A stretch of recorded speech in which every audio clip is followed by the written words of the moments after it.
दोस्तों आपको मैं ये बात तो बता ही चुका हूँ कि इस टाइम पर यूरोपीय यूनियन के प्रेसिडेंट और तमाम 28 यूरोपियन देशों के प्रतिनिधि भारत के दौरे पर हैं और इसी दौरे के दौरान बहुत सारी नई नई अपडेट्स भी हमें देखने को मिल रही हैं और जिस हिसाब से डोनाल्ड ट्रंप टैरिफ की धमकी दुनिया भर के देशों को दे रहे हैं उससे यूरोपीय यूनियन भी नहीं बचा है और इसके अलावा यूरोपीय यूनियन डिफेंस की निर्भरता कम करना चाहता है अमेरिका से। इन सभी चीजों को देखकर यूरोपीय यूनियन का ये भारत दौरा बहुत ज्यादा ऐतिहासिक हो जाता है। इसके अलावा यूरोपीय यूनियन के साथ जो भारत का बड़े लंबे टाइम से फ्री ट्रेड एग्रीमेंट का जो लंबा डिस्कशन है वो चला आ रहा है और अब हो सकता है कि उसमें भी आगे कार्रवाई हो जाए और ये भी हो सकता है कि इसी साल के अंत तक ये डील साइन भी हो जाए। और इसके रेफरेंस के लिए आप जरा आपकी स्क्रीन पर ये आर्टिकल देखिए। ये जो इंडिया की और यूरोपीय यूनियन की जो फ्री ट्रेड एग्रीमेंट की डील है इसे इतिहास की सबसे बड़ी डील के रूप में देखा जा रहा है और ये बात यूरोपीय यूनियन की प्रेसिडेंट ने खुद कहा है। ये पूरी दुनिया की पूरे इतिहास की सबसे बड़ी डील होने वाली है। इसके अलावा उन्होंने ये भी कहा है कि अमेरिकी राष्ट्रपति की जो टैरिफ वाली धमकी है हम उसे भी बाईपास कर सकते हैं इसी डील के जरिए। यानी कि अगर हम यूरोपीय यूनियन के साथ FTA यानी कि फ्री ट्रेड एग्रीमेंट साइन कर लेते हैं तो अमेरिका के टैरिफों का ज्यादा फर्क भारत पर या यूरोप पर नहीं पड़ेगा क्योंकि इससे यूरोपीय यूनियन को और भारत को दोनों को ही एक बड़ा मार्केट मिल जाएगा। अब आखिरकार ये पूरी खबर है क्या, मैं आपको आज इस वीडियो में डिटेल में बताने वाला हूँ। लेकिन उससे पहले मैं आपको ये बता दूं कि यूरोपीय यूनियन भारत से डिफेंस की डील करने के लिए भी बहुत ज्यादा उत्सुक है और उसी के लिए भारत ने भी हाल ही में पिनाका मिसाइल का एक नया वेरिएंट तैयार कर लिया है और ये दोनों ही बातों को मैं आज आपको इसी वीडियो में बताऊंगा। बहुत ज्यादा इंटरेस्टिंग ये वीडियो होने वाली है, इसीलिए आप वीडियो लास्ट तक देखना ना भूलें। लेकिन दोस्तों उससे पहले अगर अभी तक आपने इस चैनल को सब्सक्राइब नहीं किया है तो आपसे विनम्र निवेदन है कि आप इस चैनल को सब्सक्राइब कर नोटिफिकेशन बेल को ऑन कर लीजिए और वीडियो को लाइक कर दीजिए। चलिए हम वीडियो में वापस आते हैं। दोस्तों भारत और यूरोपीय यूनियन के बीच में एक बहुत बड़ा समझौता हो सकता है और मैं आपको बता दूं कि ये समझौता केवल और केवल व्यापार के लिए ही सीमित नहीं रहेगा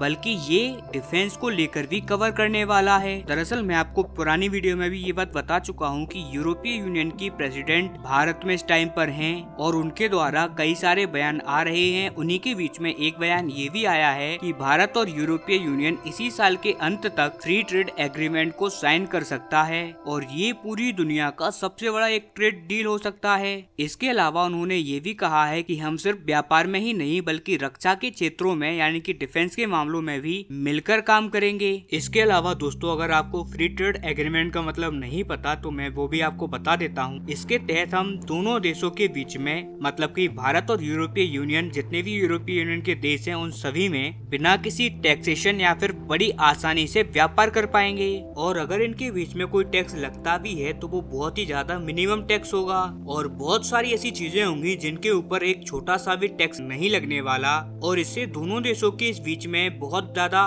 व्यापार बढ़ने की संभावनाएं हो जाती हैं। इसके अलावा जो दोनों देशों के बीच के सामान होते हैं वो एक दूसरे देशों के अंदर ज्यादा महंगे नहीं हो जिससे कि उनमें ग्रोथ करने के लिए पोटेंशियल बढ़ जाता है। और आप जानते ही हो दोस्तों यूरोपीय यूनियन 27 देशों का समूह है। इसके अलावा बहुत ही ज्यादा अमीर देशों का समूह भी है और ये भारत के लिए बहुत ज्यादा इम्पोर्टेंट हो जाएगा अगर भारत के साथ इसका फ्री ट्रेड एग्रीमेंट साइन हो जाएगा। इसके अलावा भारत भी इन देशों के लिए बहुत इम्पोर्टेंट हो जाता है क्योंकि भारत के अंदर 140 करोड़ पॉपुलेशन की जनसंख्या है और भारत एक बहुत विशाल देश है। इससे अगर ये समझौता हो गया तो दोनों ही देशों की कंपनियां एक दूसरे देश के बाजार में बड़े आसानी से अपना अपना सामान बेच पाएंगी और इसमें सभी प्रकार के प्रोडक्ट शामिल हो सकते हैं, फिर चाहे वो बैटरी हो, इलेक्ट्रॉनिक्स हो या फार्मास्यूटिकल की कंपनियां हो। ये डिपेंड करेगा कि इसमें टर्म्स एंड कंडीशन क्या रहेंगे और इससे भारत को कहीं ना कहीं ज्यादा फायदा हो सकता है। इसके अलावा भारत के वाणिज्य मंत्री पीयूष गोयल जी ने यूरोपीय यूनियन के ट्रेड कमिश्नर से मुलाकात करी और कहा कि दोनों पक्ष यानी कि भारत और यूरोप दोनों ही इस डील को जल्दी से जल्दी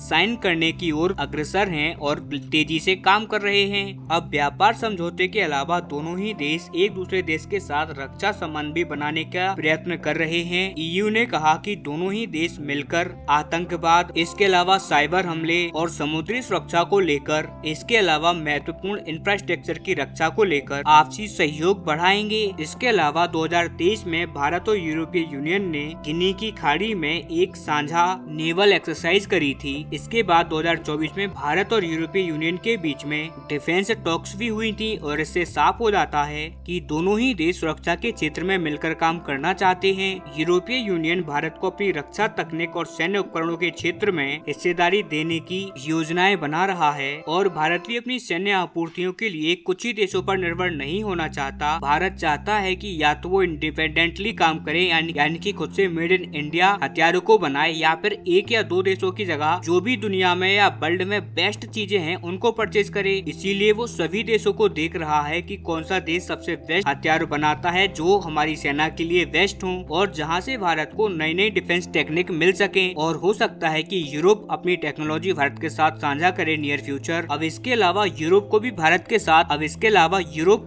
के साथ साझेदारी करने में कई सारे फायदे होंगे, क्योंकि भारत एक बढ़ती अर्थव्यवस्था है जहां पर यूरोप अपने व्यापार और निवेशों को बढ़ा सकता है। और यूरोप भी अपने लिए एक नया पार्टनर देख रहा है, क्योंकि रूस और यूक्रेन के युद्ध में और साथ ही कई सारे ऐसे अन्य वैश्विक कारणों की वजह से यूरोप की सुरक्षा चुनौतियां लगातार बढ़ती जा रही हैं। और इसी की वजह से यूरोप भारत की टेक्नोलॉजी और डिफेंस एरिया में अपना निवेश बढ़ा सकता है। और हो सकता है कि यूरोप भारत का एक भरोसेमंद साझेदार भी बन जाए, क्योंकि पिछली वीडियो में मैंने आपको बताया था कि यूरोप अपने डिफेंस के मामले में अब बहुत तेजी से इन्वेस्ट करने जा रहा है। और आपको बता दूं कि यूरोप कई सारे छोटे छोटे देशों से मिलकर बना हुआ एक यूरोपीय यूनियन है, और ये सारे देश अब अपने डिफेंस में बहुत ज्यादा तेजी से पैसा लगाने वाले हैं। इसके अलावा वो भारत जैसे किसी एक सहयोगी देश की तलाश भी कर रहे हैं, क्योंकि यूरोपीय यूनियन के बीच में और अमेरिका के बीच में अब दरारें आना स्टार्ट हो चुकी हैं। और यही भारत के पास चांस है कि वो यहाँ पर मौके पर चौका लगाकर एक बड़ा कदम उठा सकता है।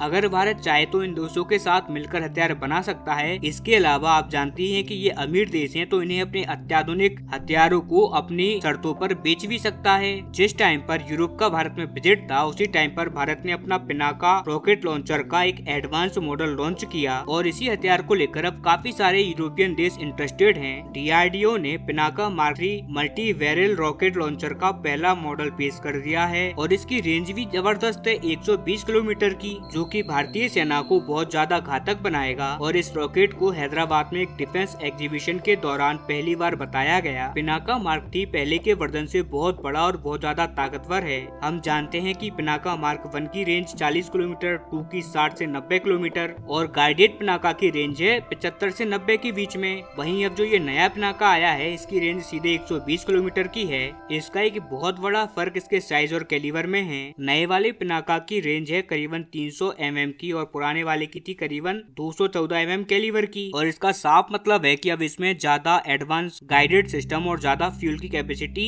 लगाई गई है, और इससे इसकी ताकत बहुत ज्यादा बढ़ गई है। और DRDO सिर्फ यही नहीं रुका, पिनाका 3 के बाद नए पिनाका के वर्जन 200 से 300 किलोमीटर के रेंज वाले भी डेवलप किए जा रहे हैं, और ये बैलिस्टिक मिसाइल जैसी क्षमताओं वाला होगा, जिसके बाद भारत के पास चीन के PHL-16 जैसे सिस्टमों को जवाब देने की क्षमता आ जाएगी। खैर, इस हथियार के लिए मैं आपको एक अलग से डेडिकेटेड वीडियो बना के बताऊंगा। फिलहाल के लिए ये बात तो एकदम साफ हो जाती है कि यूरोप के सारे देशों को ये हथियार बहुत ज्यादा पसंद आने वाला है, क्योंकि फ्रांस भी इस टाइम पर भारत से पिनाका रॉकेट लॉन्चर सिस्टम को लेकर बात कर रहा है। और हो सकता है कि कई सारे अन्य यूरोपियन देश भी भारत से हथियार के मामले में डिस्कशन कर सकते हैं और भारत से हथियार खरीद सकते हैं। कुल मिलाकर यूरोपीय यूनियन का अमेरिका के साथ मतभेद भारत के लिए एक फायदे का सौदा हो सकता है, और आने वाले टाइम में भी और भी बड़ी डील दोनों देशों के बीच में हो सकती है। जैसा कि आपको मैंने बताया था, डेनमार्क भी भारत के साथ हथियार लेने में इंटरेस्टेड है। खैर, आज के लिए इतना ही। हम मिलते हैं अपनी अगली वीडियो में, तब तक के लिए नमस्कार।